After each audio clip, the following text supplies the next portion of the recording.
Hello guys, welcome back to Shivi Art and Study Classes. This is our third lecture on structure of commercial banks in India.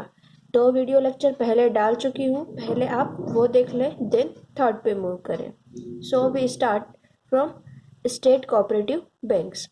A cooperative bank means a state cooperative bank, central, district cooperative bank or primary cooperative bank. It has a 3-tier system. The state cooperative bank is the apex institution in a state. Central and district cooperative banks function at district level, whereas a primary credit society works at a village level. Cooperative society 3 हिस्सों में divided है. पहला होता है state, then होती है district पे और थर्ड होती है एक विलेज लेवल रूरल एरिया में. तो एपेक्स कौन होती है? इन तीनों के ऊपर हेड बॉडी कौन सी है? स्टेट कोऑपरेटिव बैंक होती है. The above definition of the cooperative bank does not include a private cooperative bank. However, a large number of private cooperative banks have coming up in the country and are doing banking business, especially in urban areas. जो state cooperative bank की definition हम लोगों ने आगे पढ़ी है, उसमें सिर्फ जो पब्लिक कोऑपरेटिव बैंक है वही इंक्लूड है, प्राइवेट कोऑपरेटिव बैंक्स इंक्लूड नहीं है. इनकी फंक्शनिंग अलग होती है, इनका टायर सिस्टम अलग होता है. नेक्स्ट है डिफरेंस बिटवीन. क्या डिफरेंस है कमर्शियल बैंक और कोऑपरेटिव बैंक में? क्योंकि कमर्शियल बैंक भी वही सारे फंक्शन करती है जो एक कोऑपरेटिव बैंक करती है, लेकिन कुछ माइनर से डिफरेंस होते हैं. फर्स्ट है a commercial bank is established under a company act और by a statute. A cooperative bank is established under a central और स्टेट कोऑपरेटिव सोसाइटी. दोनों का एस्टेब्लिशमेंट की के लॉ जो है वो दोनों के अलग अलग हैं. कमर्शियल बैंक का कंपनी एक्ट या फिर जो हम लोगों ने आगे पढ़े थे reserve bank banking regulation act, ये सारे होते हैं. लेकिन कोऑपरेटिव बैंक के लिए क्या है? सेंट्रल और स्टेट कोऑपरेटिव सोसाइटी एक्ट है. नेक्स्ट है the structure of commercial bank is unitary. मतलब कि पूरे देश में एक तरीके से ही कमर्शियल बैंक चलते हैं. लेकिन cooperative bank is a 3-tier 1. लेकिन कोऑपरेटिव बैंक में क्या होता है? 3 स्टेजेस होती है, 3 टायर्स होते हैं. First state, next district, then third होता है प्राइमरी लेवल पे, विलेज लेवल पे. थर्ड पॉइंट है the commercial bank operates on all India level, whereas cooperative banks operate on state with a 3-tier setup. Fourth point है every schedule commercial bank is entitled to refinance facility from the reserve bank, whereas state cooperative society can avail such facility. Schedule कोई भी schedule commercial bank है तो उसके पास ये facility होती है कि वो फाइनेंस की फैसिलिटी रिजर्व बैंक से ले सके. लेकिन सिर्फ ये वाली फैसिलिटी स्टेट कोऑपरेटिव बैंक्स को ही प्रोवाइड है. डिस्ट्रिक्ट बैंक और प्राइमरी लेवल वाला बैंक ये वाली फैसिलिटी नहीं ले सकता है. फिफ्थ पॉइंट है commercial banks are fully govern by the banking regulation act 1949, whereas a cooperative banks are partially govern by this act. पूरी तरीके से कमर्शियल बैंक के ऊपर कौन सा एक्ट लगता है? Commercial banking regulation act 1949. लेकिन कोऑपरेटिव बैंक्स के ऊपर फुली ये वाला लॉ एक्ट अप्लाई नहीं करता है. सिक्स्थ है commercial banks as their name suggested act as a commercial. Profit basis किस पे वर्क करते हैं? प्रॉफिट के बेसिस पे कम वर्क करते हैं. लेकिन जो कोऑपरेटिव बैंक्स होते हैं इनका मेन वर्क क्या है? कोऑपरेटिव मतलब साथ मिलजुल के काम करना. As such the reserve bank grant them accommodation at concessional rate. इसी वजह से कभी कभी रिजर्व बैंक है इनको थोड़ी छूट भी दे देता है. सेवेंथ पॉइंट है commercial banks basically finance trade, commerce and industries, whereas cooperative banks basically finance agriculture. Main work क्या है कमर्शियल बैंक का? किसी भी ट्रेड को, कॉमर्स को या फिर इंडस्ट्री को फाइनेंस प्रोवाइड करना. लेकिन कोऑपरेटिव बैंक का मेन वर्क है एग्रीकल्चर को फाइनेंस प्रोवाइड करना. नेक्स्ट टॉपिक है हम लोगों के पास लैंड डेवलपमेंट बैंक्स. क्या होते हैं लैंड डेवलपमेंट बैंक्स?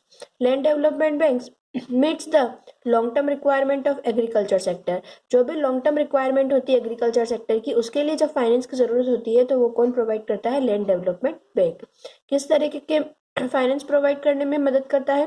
किसी को पंप सेट परचेस करना है, ट्रैक्टर परचेस करना है, फार्म के लिए मशीनरी परचेस करना है, या अपनी लैंड का डेवलपमेंट करवाना है, सिंकिंग ऑफ न्यू वेल्स और रिपेयर्स ऑफ ओल्ड वन, या फिर नई वेल, कुएं वगैरह खुदवाना है.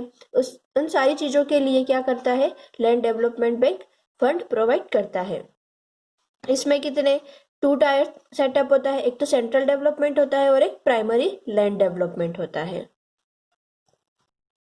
नेक्स्ट है रीजनल रूरल बैंक्स. क्या होते हैं regional rural banks? The lack of banking facility in rural areas led to establishment of rural banks. These banks were established in the wake of 90-point program under the Rural Regulation Act 1976.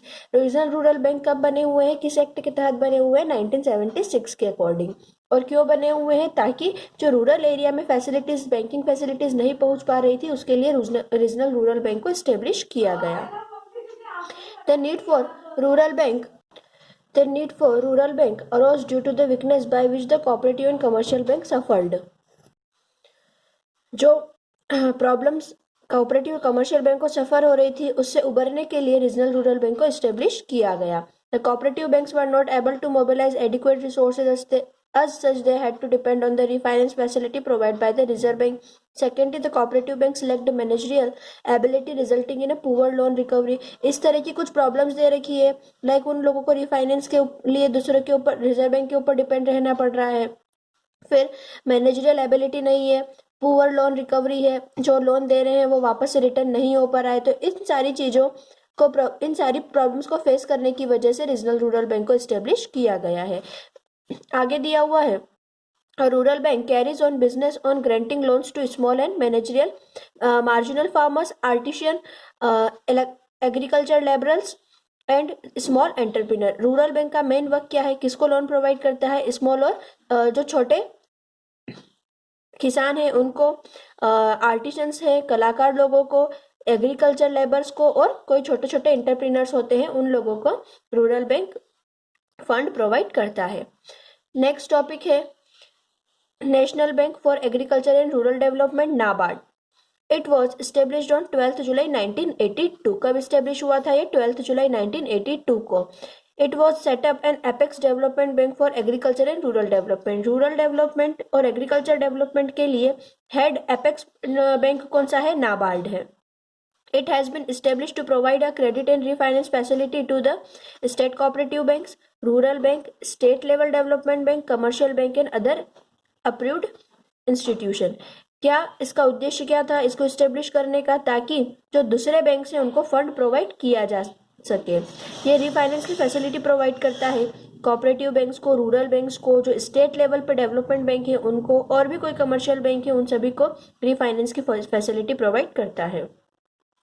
It also coordinates the activities of the above agencies and assist and advises the Reserve Bank and government in rural development। Rural development के लिए अगर reserve bank और government को कोई help चाहिए तो वो NABARD provide करता है। It is empowered to inspect the regional rural banks and cooperative banks. इसके पास ये भी अथॉरिटी है, ये भी पावर है कि ये रीजनल रूरल बैंक और कोऑपरेटिव बैंक्स को एम्पावर करे, उनको कंट्रोल करे।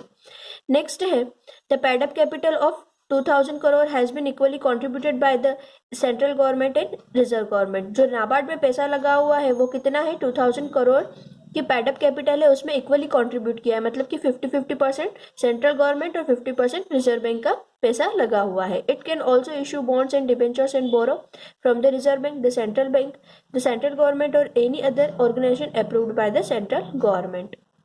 इसके पास ये भी अथॉरिटी है कि ये शेयर्स और डिबेंचर परचेज कर सकता है या फिर बोरो कर सकता है रिजर्व बैंक से, सेंट्रल गवर्नमेंट से, या फिर ऐसा कोई इंस्टीट्यूट जो सेंट्रल गवर्नमेंट अप्रूव करता है।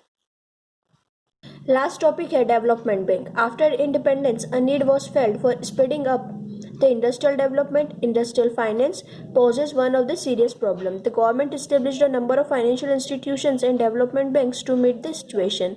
The important ones are as follows. Development bank क्यों एस्टेब्लिश किए? क्योंकि ऑलरेडी इतने बैंक एस्टेब्लिश कर चुके हो, फिर भी आपको डेवलपमेंट बैंक की जरूरत पड़ रही है। तो क्यों? ताकि आप स्पीड से इंडस्ट्रियल डेवलपमेंट कर सके इंडिया में, और जितना ज़रूरत हो इंडस्ट्रीज को उतना फाइनेंस आप प्रोवाइड कर सको। तो नंबर ऑफ फाइनेंशियल इंस्टीट्यूशन दिए हुए हैं डेवलपमेंट बैंक डेवलपमेंट के लिए।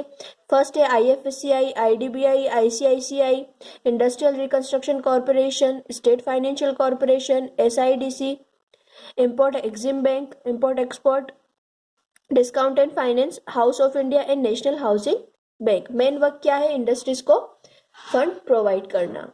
ये वाला चैप्टर कंप्लीट हुआ। आई होप सभी को क्लियर होगा। Thank you.